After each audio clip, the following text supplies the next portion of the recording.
When using, what is used when leak testing a water tube on a low pressure chiller? A, a hydrostatic tube kit.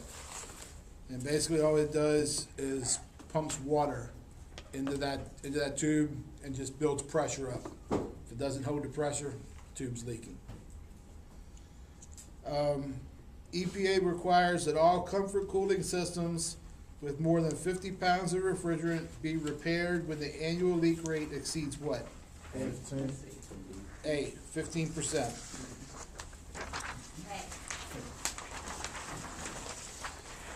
The EPA requires that all commercial and industrial process refrigeration systems with more than 50 pounds of refrigerant be repaired when the annual leak rate exceeds what? B. B, 35%.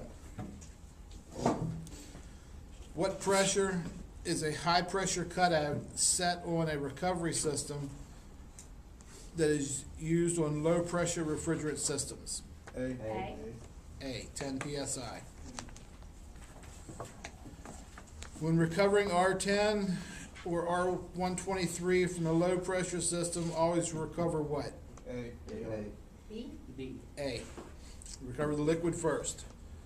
Just get as much of the liquid out as you can. Makes it go that much quicker. What is commonly done to prevent a low pressure system from freezing during evacuation? B. B. You run water through the chiller tubes. As long as you're moving water through those tubes, it's not going to freeze. What does ASHRAE Guidelines 3-1996 state about a vacuum test? A. A. If a 1 millimeter HG vacuum level rises to 2 millimeters, the system should be leak tested. How is refrigerant added to a low pressure chiller system after an evacuation? C. C. By the use of the evaporator charging valve. After a chiller has been in a deep system evacuation, what is commonly done to decrease the possibility the system freeze up prior to liquid charging? A. B. Pressurize the system with vapor up to 60 or up to 36 degrees saturated temperature. It's going to be the same as if you go to the inches of mercury in the vacuum. The 36 degrees, you're just trying to get it above 32 degrees. They just say take it up to 36 degrees, but it's B. Okay, so it's different from number 90 with R11 and 123 on the low pressure. Well, number 90 is you recover low pressure. Oh, okay. Recover. You recover it as a liquid. It's different from, Charging up. where was we at here? Let me find the question.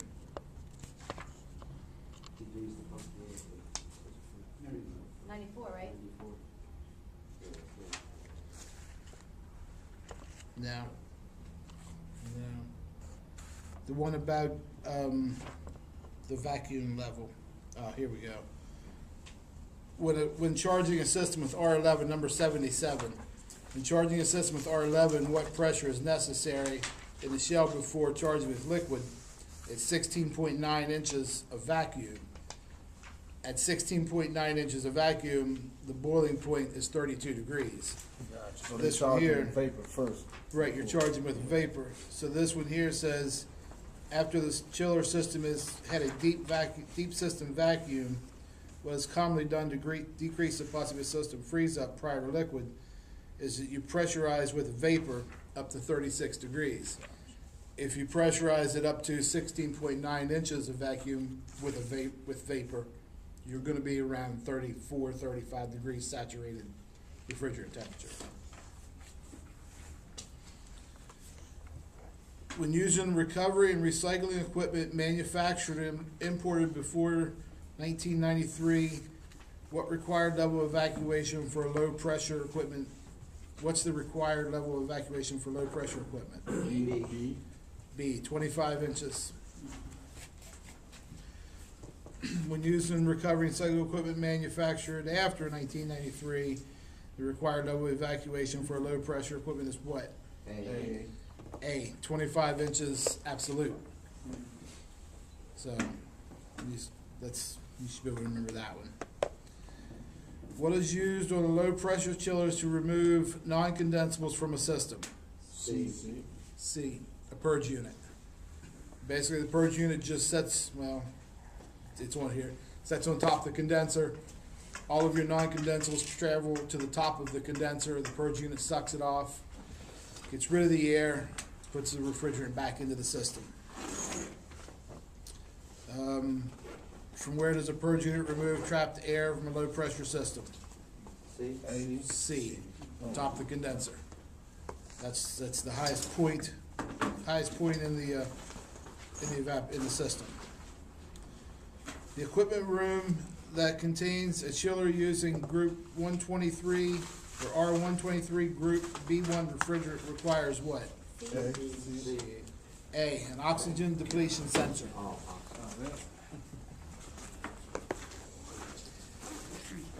It's important to recover vapor refrigerant in a chiller after the liquid has been removed, since there is approximately how many pounds of vapor in a common 350-ton chiller? C. C.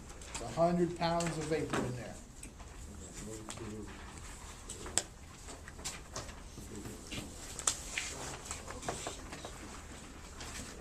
Okay. So, we've taken all the tests, the core, 1, 2, and 3. How you feel about it? Think you understand them? That type 2 might get me, that's about it. The type 2? Yeah. Okay. We'll go over, next week, we'll take the entire test. 25 questions on each section, and I'll grade it. This being your first test, it'll let you kind of know where you're at. Make sure you study. I want you to really study the core, because you've got to pass the core no matter what. And then you got to pass one of the other 3 to get something. So concentrate on the core. You've already got 1 and 2, so you're going to be concentrating on. Oh, you got 1, Yeah, so you need to concentrate on 2 and 3. Yeah, same with me, 2 and 3. You've got 1 also. So 1 is typically the easiest to get. So you already knocked that one out. So that's good. That's the best you got to cram into your brain. On the way. Then we'll go over. Once you take them next week, that'll be the test. That'll be it for the class. Then you'll have spring break. Then we come back in. We'll go over the entire thing. And we'll spend the whole day, the whole class, going over all of them. And then we'll start taking tests again. It won't be the entire test.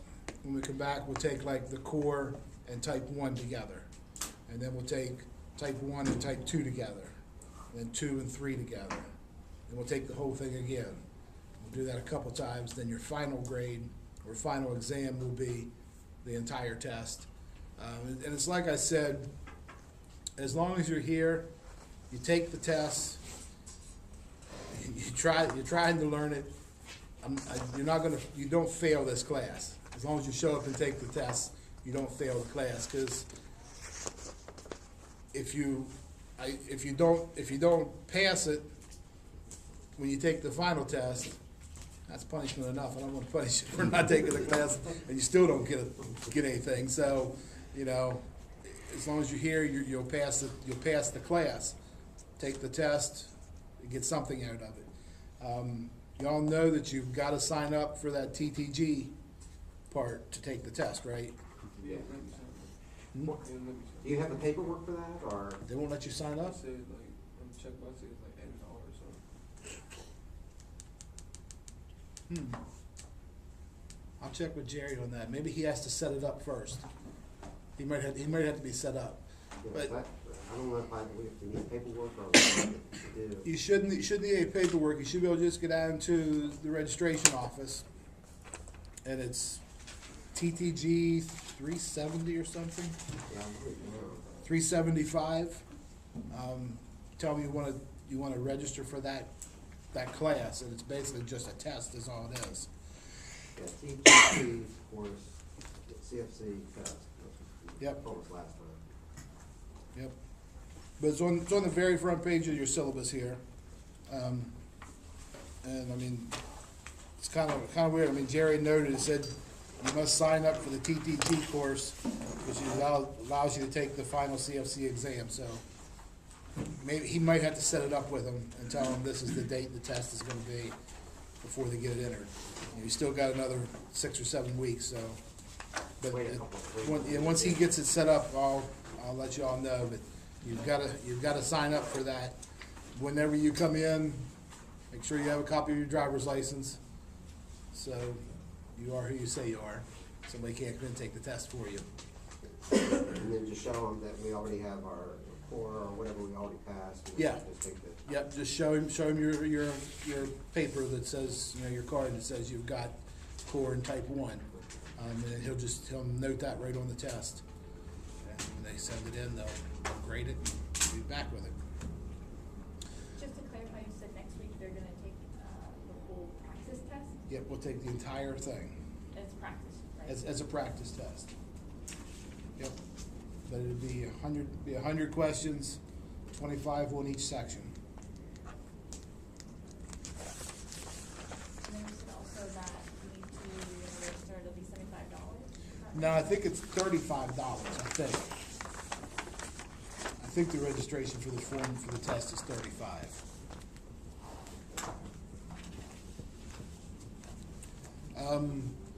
Does everybody have all of the handouts? Anybody missing anything? I've got all 4 of them up here. If you're missing one of them, didn't get one. Missed the last one for today. You missed the last one, type 3.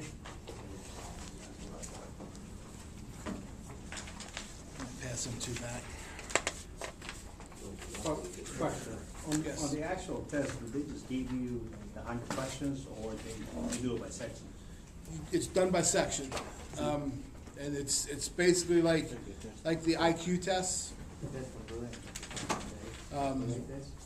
You have a booklet, and then you have a little sheet over here with A, B, C, D, and you fill in the little circles. This is type 3. I got these one in here.